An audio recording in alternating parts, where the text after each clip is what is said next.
Hi everyone, it's Marianne from Yarnwork Studio, and this is my first time on YouTube in 2025. Hopefully everyone had a great New Year's. Today we are going to use my drum carder to card up a batt from Mellyknits Guts. Now, if you're new here or if you don't know who Mellyknits is, these are her guts.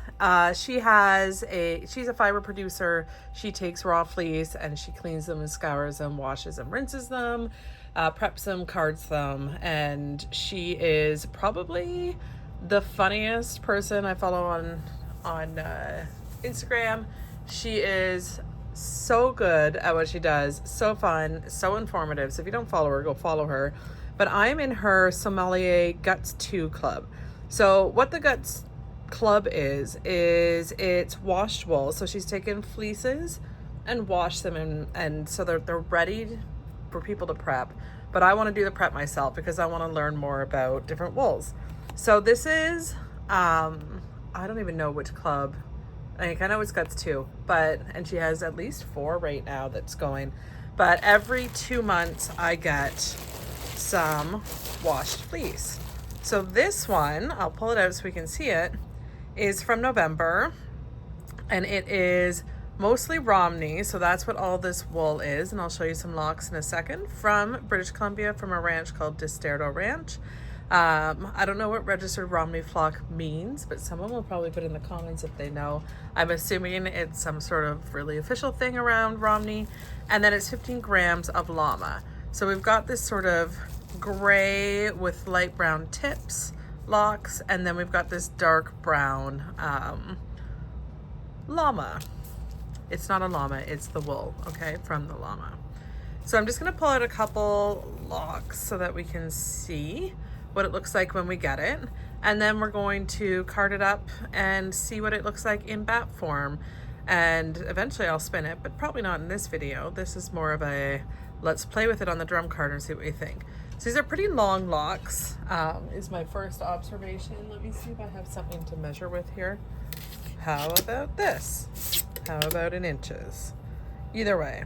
So it's more than 6 inches. These locks are like probably 7 inches when stretched, and like 6 inches when they're crimped. Got some nice crimp, almost a little curl at the end there. Not a very tight crimp. Some are like really crimpy. And if you don't know what crimp means, you probably weren't born when I was. When we were doing crimping with our hair. Anyway, so they're nice and bouncy.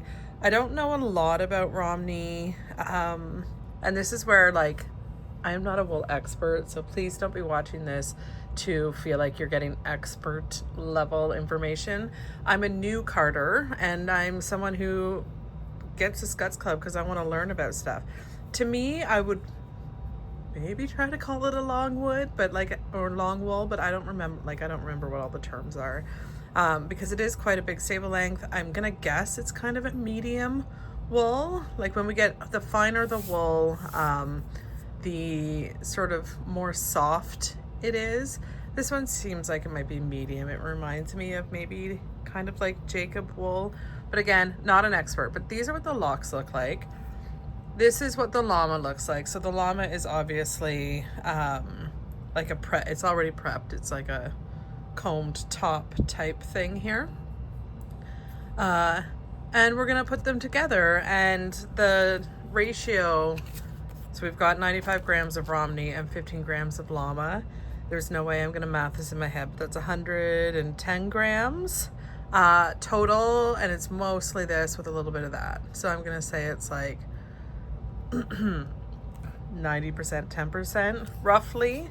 Okay, I don't want to math out loud, but basically once I get it like this, and this is washed, but it might still have lots of little bits of dirt and things like that. We can see a little piece of hay here. We call this vegetable matter.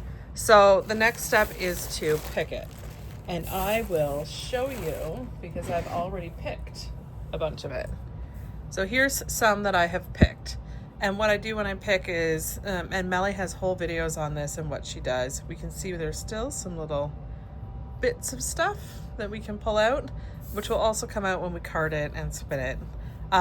Ooh, look at this. You see all the dust? That's all gonna come out when we card also. But basically, when I pick things, we're kind of pulling it apart. We're really opening it all up so that it will go into our drum carder nicely. And you can see how pulling it apart also helps get rid of some of these little bits. So without further ado, I have a whole bunch that I want to card. And usually I put it through the carder at least twice, and we'll do that process here together. What I don't do is I don't do a whole thing at once. I don't do all the 100 grams because my carder behaves better and works better when I do smaller bits. So I'm going to measure some out here.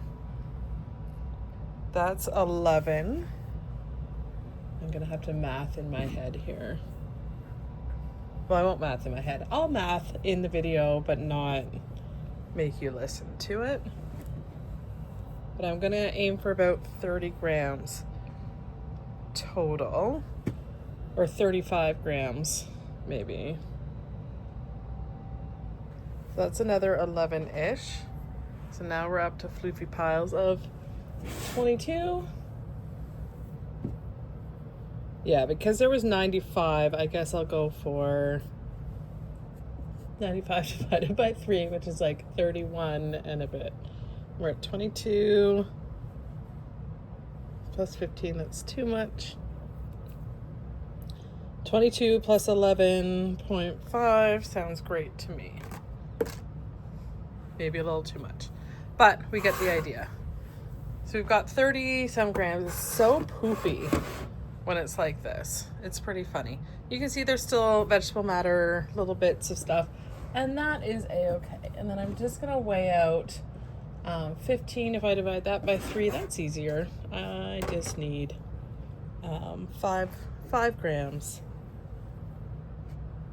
of the llama. Let's see here.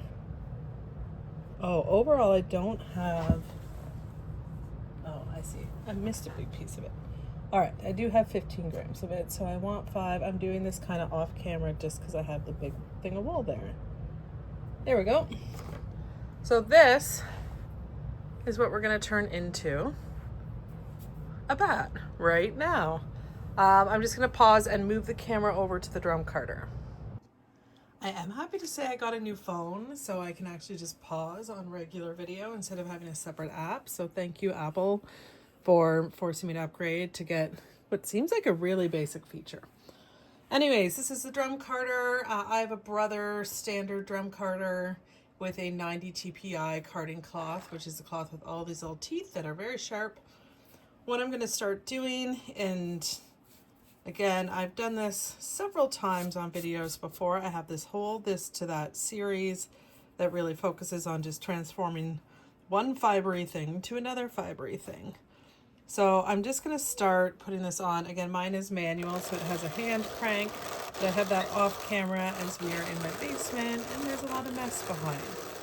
But it's just gonna pull it up through this liquor drum and onto the big drum. And all ready? I forgot I need to hold on with 2 hands because I don't have it clamped down. Maybe I'll try to tip it up a little bit so we can see. There, we'll get a little bit of basement mess and that's fine. But all we're gonna start doing, I'm gonna like put some of this down. We can see it's dropping some of this dirt, and we'll see all the dirt at the end. It's actually really satisfying.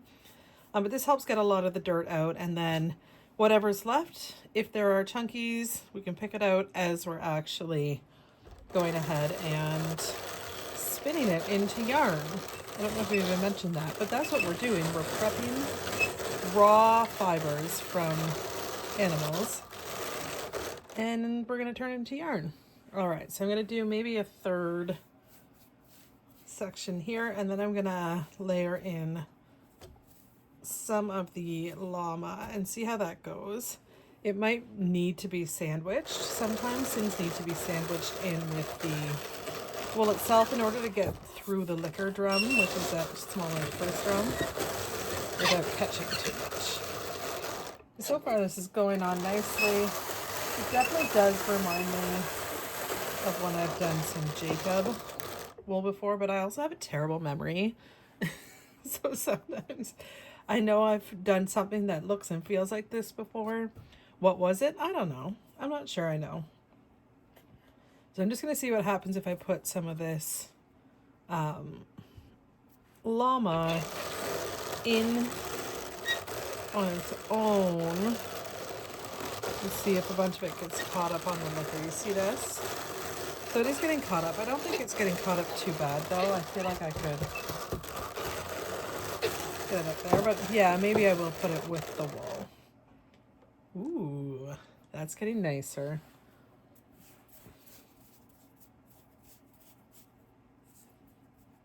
So I haven't really done like any fiber prep.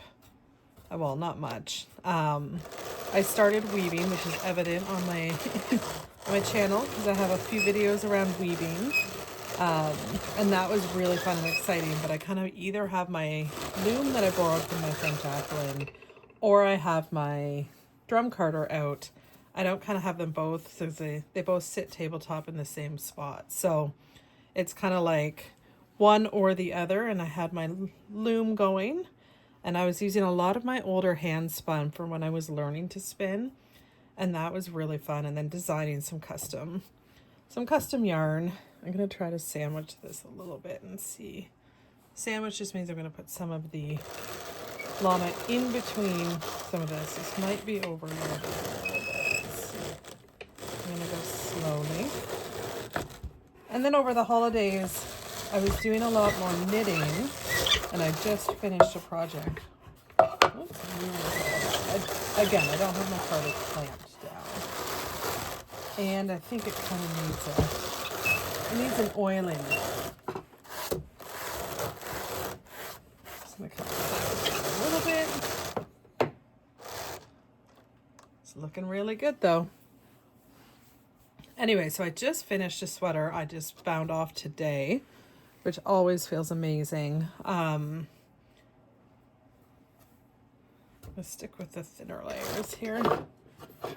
And yeah, I just finished a big spin. So I've been spinning, it's a 400 gram spin of some Bramble Ridge fiber.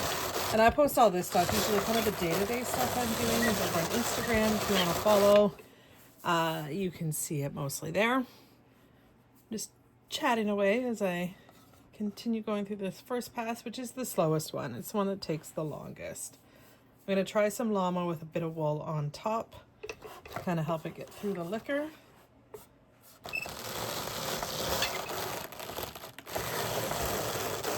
I kind of think I need to adjust my liquor a little bit.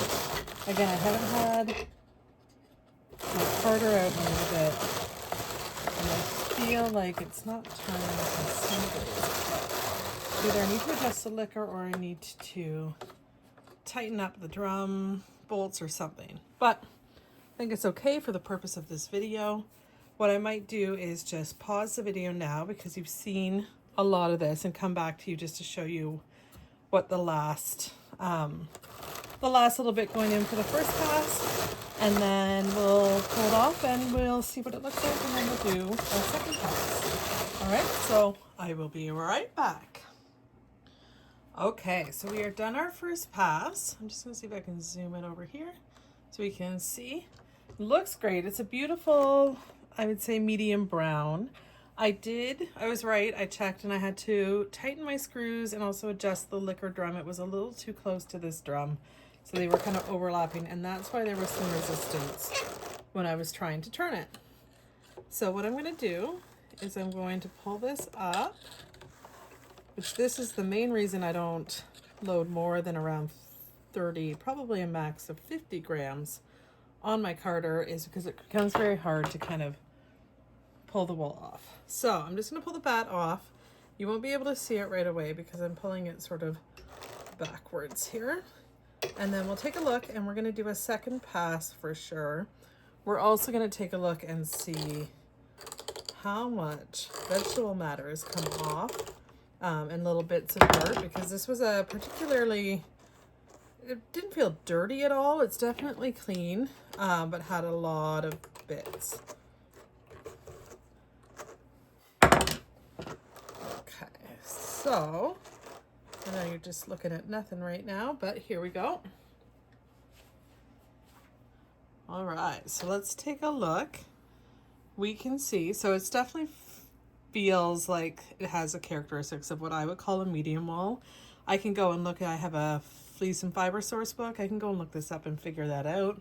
But again, it's Romney fiber with some llama added in, and the llama should give it softness. Llama is a camelid, like an alpaca. Okay, so what I do next, and this part's much quicker. Actually, maybe let's look at the dirt first, because that's kind of a fun part. Okay, are we ready? All of this. And there's some over here from where I piled it up, but yeah. So that's a good amount of dirt, and there'll be probably more that will shake out as well. And there's some right here on the feeding area, feeding tray. I don't know the right word. Someone will tell me, I'm sure. But all we do now for second pass is I take that first batt, and I'm just going to strip it into pieces. And then we're going to draft those pieces out, which just means pull them apart from each other a little bit. And we're going to feed them back into the drum again. So I'm going to split this into 4 pieces. Dun dun dun dun. Because we can still see, like, you can see here, there's some locks here still. You can still make out some chunks of llama, things like that. That's kind of stuff that we want to even out. So I'm going to draft just by kind of softly pulling it, and then I'm just going to feed it in. And this goes much faster because I only need to do this feeding like 4 times. And again, I'm going to turn it relatively slowly.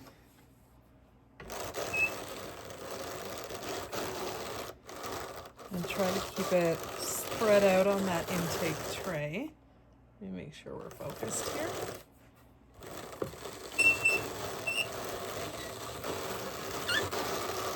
Okay. Then I'm going to just use a packer brush to pack it in. Grab the next one. Draft it. I've got some visible bits there that I'm just going to pull out. Another thing when you're picking, which is prepping it from the raw wash locks to this phase, I'm also making sure that I'm pulling out second cuts, which are shorter bits, because those won't be as nice in the spin. They'll turn into something called nets, which are little sort of circles that give it texture. And usually, at least when I'm making yarn, I make yarn that I want to be quite smooth and consistent. And this is a nice airy prep that I hope to either spindle spin or do long draw spinning on one of my wheels. Oops. There we go. It's hard to do things one-handed sometimes. All right, another little draft. Spread it out. I do like this color. I often get worried. I still haven't mastered understanding what colors are going to blend from the raw wool perspective to look like. And I am not, if you know me, you know I'm not a gray person.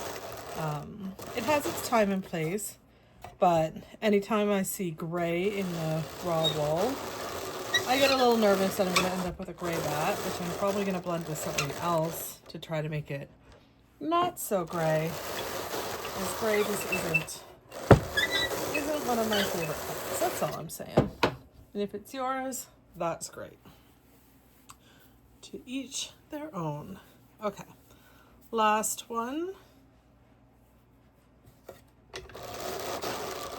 I think this is just like the perfect amount of fiber for my carder. It's not too small of an amount, but it's definitely not too big. I feel like we're just at the point where it's starting to feel a little bit full. And again, I'm never pulling back on it when I'm turning the drum. I'm just pulling back on it a little bit just to make sure that it goes in not too much at a time, which it usually tries to do at the end.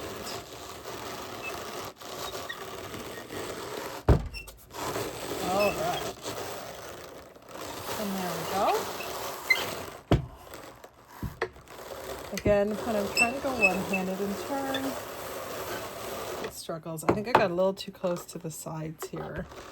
And that's why I'm hitting a little bit of resistance. So I'm going to feed that in through the middle.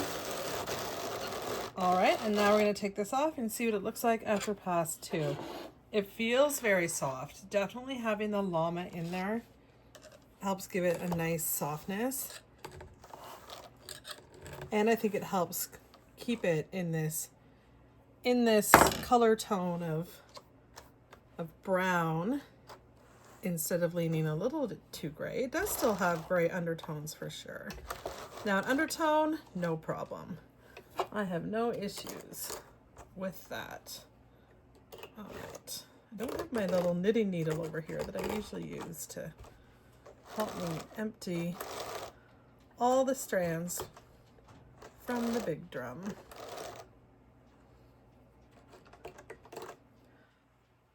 But here we are. I'm just going to move these over, wipe this a little bit so I don't have all that vegetable matter getting back in, and kind of set it here beside so we can take a look. Let's focus over there.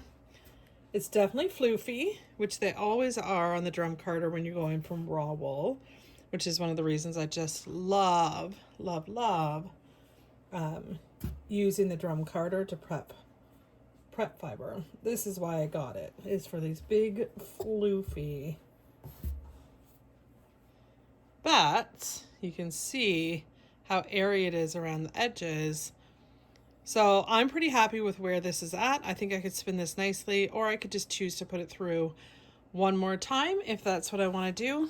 But usually I've lately been doing them like this. So I have basically enough to make 6 of these size of bats because I get 2 sets of each Guts Club. So I can make 6 of these. What I've been doing is spinning one to sample it so that I understand what it's like on its own. And then usually making bats like this at the rest and having them available in case I want to blend them with something else to experiment and learn from. So that's it for me today. Thanks for joining. Hopefully you've had fun, and looking forward to lots and lots of more fun fibery goodness in 2025. So if there's something specific you're hoping to see, just go ahead and pop it in the comments, and go give Melly a follow, Mellyknits. She's on Instagram at Mellyknits. She's on YouTube and talks all sorts of things about raw wool, sourcing wool. She holds nothing back. She will tell you every secret she has about wool processing that she's learned along the way. And I think that is just the best thing ever, because she is not holding on to knowledge. She is sharing it freely. And that is one of the reasons why I love supporting her so much. All right. See you later.